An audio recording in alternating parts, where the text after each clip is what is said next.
Update video, fellas. So, AC lines are done. That's mounted. All this is mounted. I got the radiator hoses on, upper and lower. This one, it looks kind of ugly. I need to figure something out with this one. This is the steam port off the heads. I got the transmission cooler lines cut and done. I just need to put them together, just route them real nice under there. I also put those two transmission lines in some heat sleeving where it goes kind of by the exhaust. I got the oil dipstick on. I got the transmission dipstick on and bolted. What else? Oh, one thing that I had remembered when I assembled the engine, I never ordered the hardened push rods. Those should be here, those should be here tomorrow. Throw those in, get the rockers tightened, all that, and we're good. What else? Headers are on. I got the little, the little pups that come out of the flange there. I got them mocked in. I need to get the shifter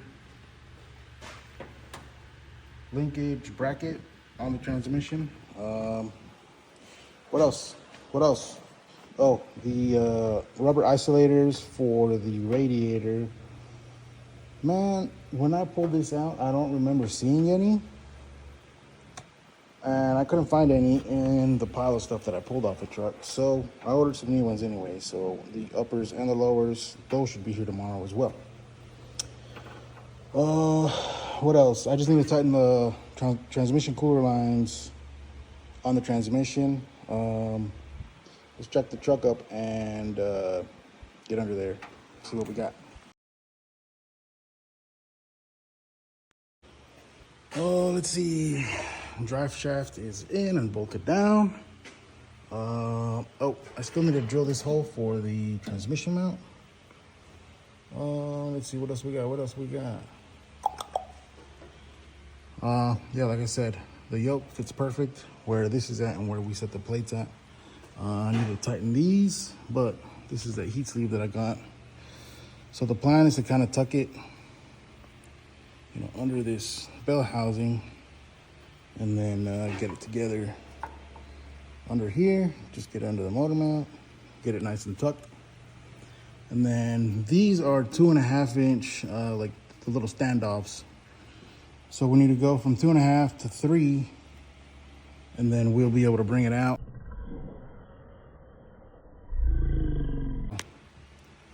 I'm thinking the way it was running before, it had one on each side, coming out. They just went straight back and dumped. Now, I like X pipes because they kind of help the chop. So what I'll do is bring them out, try it out like that as it is.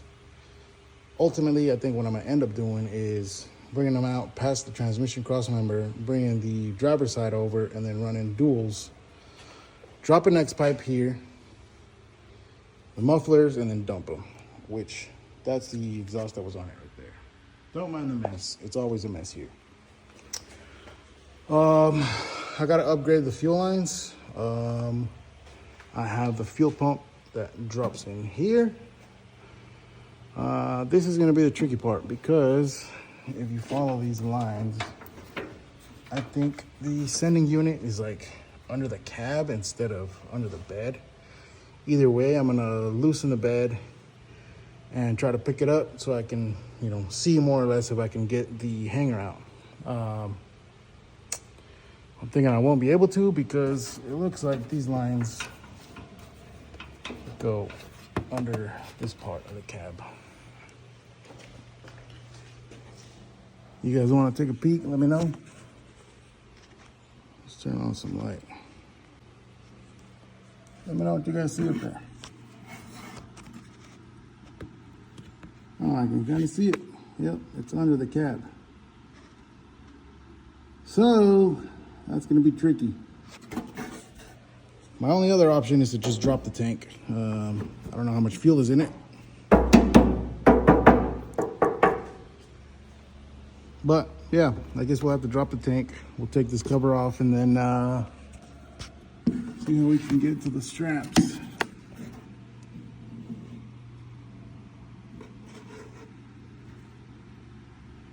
I don't know. We'll figure it out.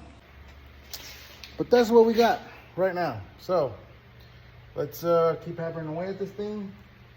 We still need to tighten those transmission lines up here.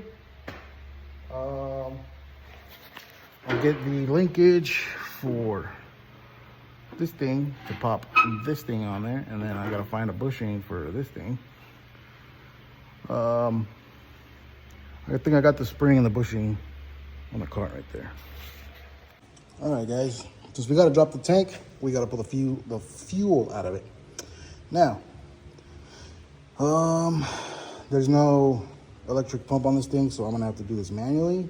So let's siphon it out and make Ryan's gas my gas.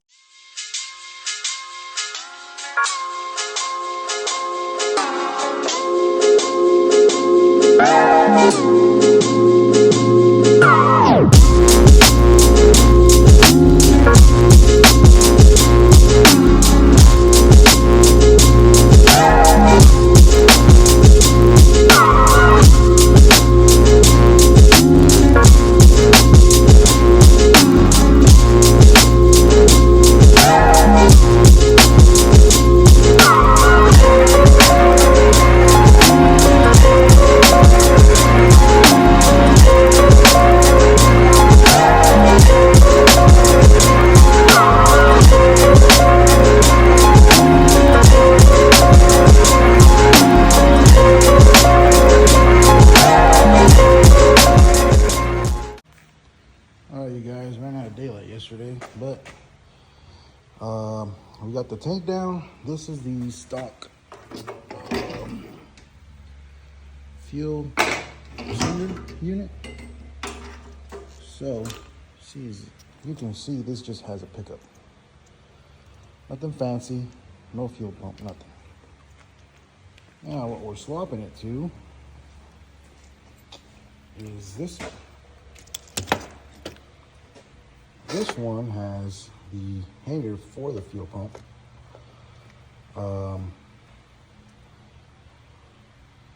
This is for the 87 TBI units. I think this one's for R10, which I think is the vans.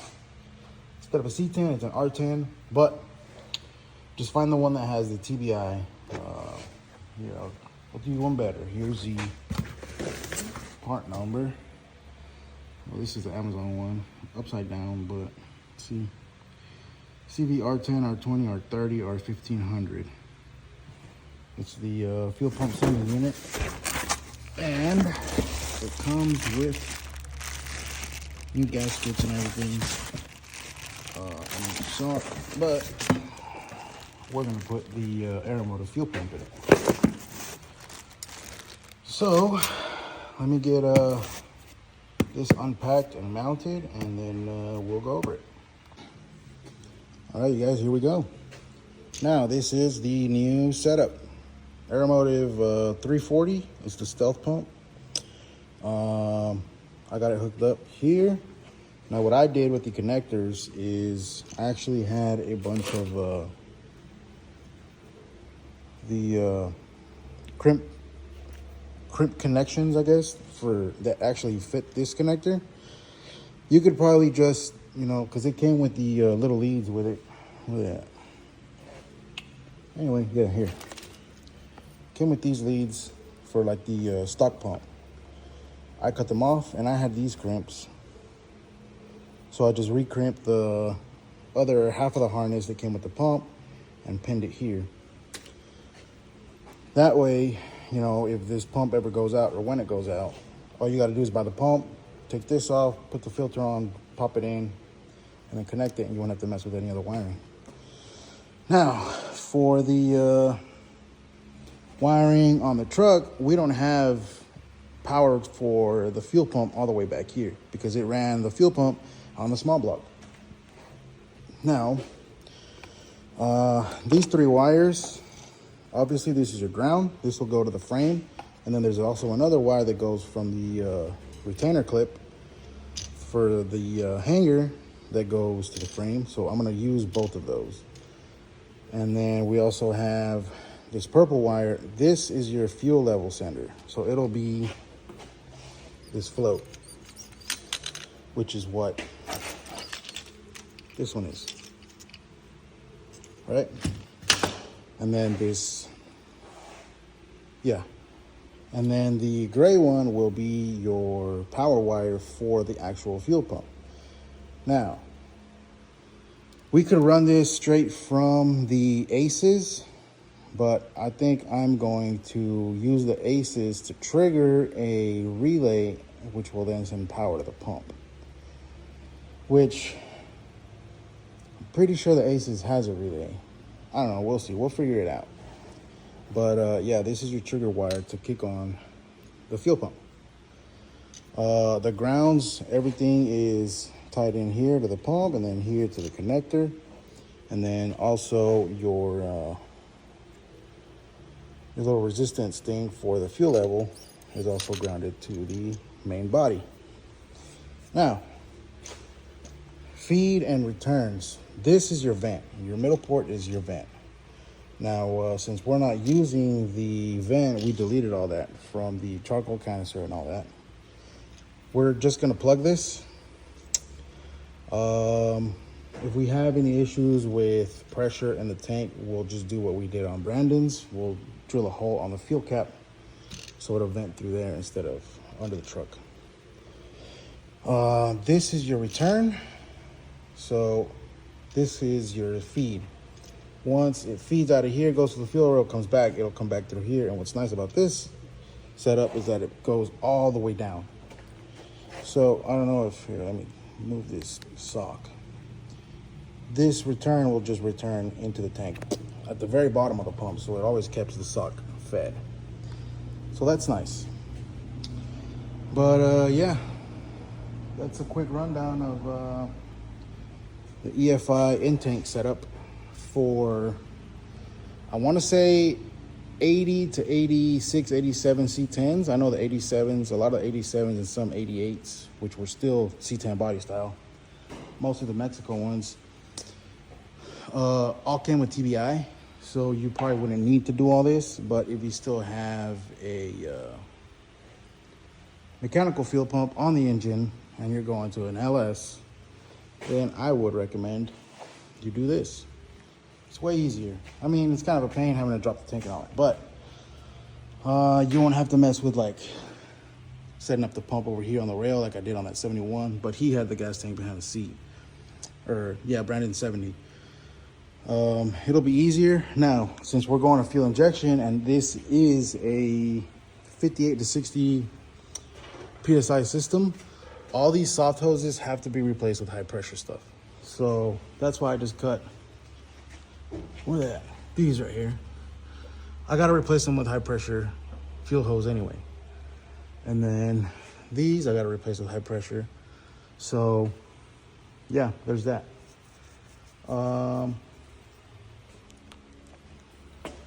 But yeah, let's keep chipping away at this thing and let's pop it back in, get the fuel tank back in here and keep moving. All right, yeah, we got this set up. When you pop this in, don't forget the new O-ring under the hanger. I've set up just a spade connector for the focus. For the fuel level sender, the ground terminal already has a ring terminal to bolt it onto the frame. This one I left alone because I need to figure out how to run the power for the pump, but we'll get it all through the frame. I got the vent plugged up, the feed is mocked up, so is the return. So my plan is to use the old vent line, since it is a 5/16. It's got a hard line that goes all the way to the engine bay. Now it's these two lines right here. So this is the feed and this is the old vent line. So I'm going to use the vent line, the vent hard line, as a return line. And that's what this one is here. This is the feed. This is the one that goes all the way up there, and I'm gonna run a line from there up to the manifold. Now, the plan is hook this up here and then use this as the return for the, I'm gonna use the Corvette style regulator right here. You know, it'll be pretty simple to maintain or whatever if, you know, Rhino one day loses fuel pressure or this fuel tank is pretty nasty, which it's nasty outside, the inside is super clean, so you shouldn't have any issues. But I'm gonna set up the filter regulator here and then just run the feed and the return into those two hard lines. And then we'll just have one line to run up to the engine. Simplest way to set it up, if you do end up going with like a power adder, turbo, supercharger, etc., that needs a boost reference, I would not use the Corvette style regulator. Now, I would just run your feed straight to this and then your return all the way to the engine bay, and then run a boost reference regulator there, you know, up close to the fuel rails, and not mess with any of this. Just, you know, replace your hard lines or your soft lines with EFI rated lines. But yeah, watch me struggle to put this thing back up here and hook up the fuel lines to these hard lines. If that doesn't work, if it's gonna be too much of a pain, honestly, I'm just gonna run the soft lines all the way across to that side. So let's try that.